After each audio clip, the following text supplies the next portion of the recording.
And let's start with the farm. Dominic, here we are in July, and head high by the 4th of July. You've got your corn and other crops growing and that sort of thing. But what is it for you, for moving forward? What have you found to be the most important thing for you to do that? Definitely to keep God number one in your life and my life and our family's life, and just trust in Him and trust in His Word, and just know that He does have a plan for us. And it's hard to see it, with such a difficulty, but we do see His plan, and our Lord loves us. There are just no easy questions, and for that I am sorry. No, it's fine. For one, your sister was there with your dad in those last moments. And you don't just say, well, okay, I'm just going to move on. And for you, you exit your driveway and right across the road is your dad's farm. And again, with that in mind and knowing you have so many people reaching out to you and your sister, how important is it to have that support? The support is really amazing. And like I said, even at my dad's funeral, if I had 1,000 tractors, I wouldn't have enough tractors for all the people that want to help. And, that really does mean a lot to us. And all the support that we've gotten is really, truly amazing. It's kind of breathtaking, to be honest with you. Even at Dad's funeral, all the fire departments that came out to pay their respects to him was really amazing. And it's still hard to believe, seeing all those 29 fire trucks there. That was really breathtaking for us, and it makes me feel really good about myself. And my dad and grandpa taught me to do a very good job, and it's what I'll continue to do the rest of my life, farming and doing everything else and being a good person about it too. In your father's absence, who all helped you out in getting things planted? My father-in-law took a week off from work. He's the local Snap-on dealer, and he took a week off from work to help us. He planted quite a bit for us this spring. He planted some corn and quite a few soybeans, and then my great uncle Frank, helped us with a lot too. And my wife drove a lot of tractor this spring and was a huge help too. So. And has Kelly driven a tractor before? Yeah, yep. She grew up on a farm by Lowry, and she grew up tractor pulling and moving hay. And well, and how about you? Have you farmed your whole life? Yep. I guess I bought some land from my dad in 2013, so that's when I, got financially involved with it. But I've driven tractors since I was a little kid and grew up in a tractor. So, are you interested in or doing this farming thing full time? Farming has changed a lot in the last 15 years even, where we don't have any livestock, so there's really not an everyday throughout the entire year. So I wouldn't say I'd want to do it full time. Well, of course I want to do it full time, but I like to stay busy. I like to have a lot of things to do, and having a full-time job is difficult in the spring and the fall time, but I have an amazing boss and very understanding boss, and the guys I work with too are amazing, and they can help me out when I'm at home on the farm. And so I work for a really great company. What is it about living on the farm that you really enjoy, that you like? Just, freedom. I can walk outside my front door, and, it's the country too, so it's, there's not too many people around, and I can just stand on the front porch and look at the crops, the corn and the beans, and look at God's beauty. Well, you don't have to look far for that. Well, earlier you mentioned, Dominic, your faith. Did you ever get angry at God, or how have you been able to get through some of those real difficult first moments? It was really hard, obviously, at first, but, at first it doesn't seem real, and it still doesn't seem real. And, I think it's harder now than it was 2 weeks after it happened, just because, you start to realize, like, hey, Dad's not going to be there this fall. I'm looking at the crops, the wheat's going to be ready to harvest here in the next 2.5, 3 weeks, and it's like I have to combine that, and I'm not, used to doing that. My role has changed so much from, just being, I'd operate grain cart, haul the grain, do the tillage, and now, I have to do the combining and a lot more financial part of the farm. So that's changed significantly, and, going back to the whole, having faith, and I can't say that I'm not mad at God at all. It's more like I have moments of anger towards what happened to my dad and how somebody could be so selfish, and how could you ever do that to somebody? And having faith too it doesn't make everything easy. It just makes all things possible. And Dominic, this group, We Got Your Back, Beaver, is holding a golf tournament at Geneva Golf on August 11th. They are hoping people are going to sign up to golf, buy some silent auction items, all in an effort to raise some funds and show support for you and your sister. But what is the greatest need right now?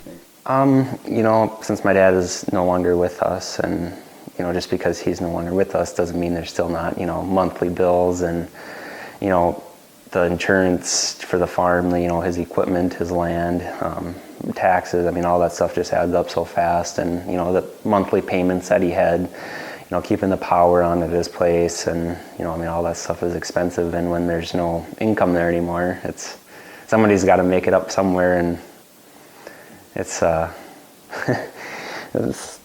lot of work, and Kelly and I and Abby too. We have a lot of payments coming up that are obviously significant. And what is the biggest change in your life since taking over the farm? In addition, you started a new job this past January. You're recently married. Just a lot of change in your life. Mm-hmm. Things that never really would have thought would have happened. So, well, who knows? Maybe in 2019 you're in store for some tremendous blessings. Oh, even 2018. It's. I don't know.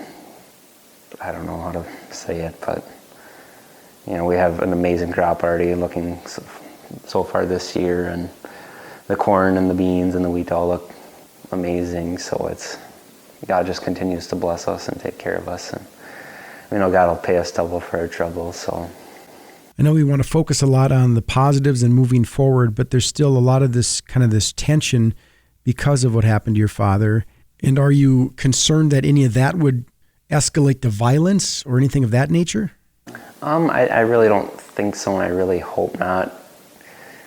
I really just hope and pray that, justice is served, and I don't want anybody else to ruin their lives because of their decision. And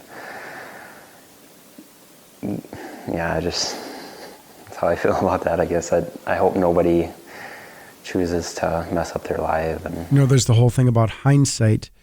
But as you look back, and as your father was down in ICU down in St. Cloud, and then got better, and then was brought home, do you think about that decision to bring him home? How do you approach that? That's what we had a really hard time with. They could have kept him another week, and we wouldn't have been angry about it. But it's just hard. He wanted to come home so bad, and it seemed like he was doing good, and they said he was doing good, and then it's a really big roller coaster of emotions. When you see him, starting to progress, and then it just it happened right behind you, basically. That's a really hard thing. So right behind you, in this house? Yeah. We brought him here, and then, Abby lives in the basement for now, so she had just moved back a few weeks earlier from Moorhead. She got a new job, and then we had obviously had to keep an eye on him with everything that had happened to him, and he couldn't really be by himself, so we were just basically babysitting. Dominic, you're a firefighter like your dad, but your younger sister is also a first responder. Was she home that day? Yeah. And our really good friend Travis Geese was here too, so very thankful that he was here with Abby. So, well, living in the same house here with your sister, I imagine as the older brother too, that you've been in a role of trying to provide comfort as well for her. Yeah, just basically reassuring her that our God is a faithful God, and our God is amazing. And there could have been several other things that happened with my dad on the road to recovery, and he might not have ever been mentally the same ever again. So as hard as it is to say, I mean, God has a plan, and it just sucks, what happened to him, but you have to, I mean, we can't change anything, and that's the thing that can be really hard sometimes. I mean, we have questions, and I mean, we'll never have them answered. Like hey, how come this didn't happen, or should we have brought him in earlier? I mean, we're not doctors, so we don't really know what to be looking for, and that's just the big struggle, and that's the struggle. I mean, we all still have. It's such a senseless act that happened at the beginning of it that caused everything. And let's talk about something that brings you joy, and that is farming, and even on your lawnmower. What are you doing right now? What keeps you busy in farming? A lot of crop scouting. Aphids are starting in some of the soybeans, and this year there's a lot of armyworms in some fields, so it's constantly checking on that. And the wheat harvest, getting the combine ready, making sure the equipment's ready for wheat harvest, and cutting grass. Yeah, you cut a lot of grass around it. Yeah, well, I get mow here, and then Dad's obviously now, and then for the city of Ferreta too. So.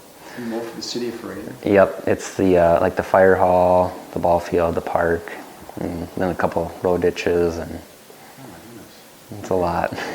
So usually I'm just. You do that like twice a week, right? It's like 3 days of constant mowing. Yeah. Yesterday, Kelly and I mowed grass for 8.5 hours, so that's 2 0 turns going for 8 hours. And you have been mowing those lawns, as I understand it, since you were probably 13. So obviously you're not afraid of a little work. No, I've always been really busy, and that's something, my dad taught me to work hard for the stuff you have, and it makes you appreciate it a lot more when you work for it. It's different when you're raised on a farm, when you have your own responsibilities at such a young age. And then when you love doing the stuff you do so much, like driving tractor it's fun, that's farming, and, sitting in here doing paperwork and stuff, that's the part of farming that people don't really ever see. And, you got to make sure you're making money. You have to, get all the costs of everything figured out, and win the contract stuff. And then at the end of the year, the stack of paperwork you have to do for taxes. And so last year was my first year of having a lot of my own stuff, so it took a lot longer, and I can't imagine the bigger farmers with all their paperwork. But in total, with your land and your dad's, and then there's several hundred acres you rent, you have about 1,100 tillable acres that you'll have to care for and take care of. Now that's this year. What's the long-term plan? Do you know? Definitely keep farming. There's no way I could stop. It's in my blood. It's what I love to do, but it's where I grew up. I spent the summers here. Up until 2003, we were milking cows, so I didn't have that much to do with the dairy part of it since I was younger. But I always came over to help Dad with chores, and I had my own, certain things that I had to do. So, it was always a dream and goal of mine, I guess, to live over here. It's off the road a ways. I think it's the most beautiful farm in Douglas County, but I got the pond back there, and there's a woods, and it's just really nice and peaceful, and it makes me really excited, to get in the field in the spring, and watching the crops grow, especially when the crops are so beautiful like this year. It makes you excited for harvest.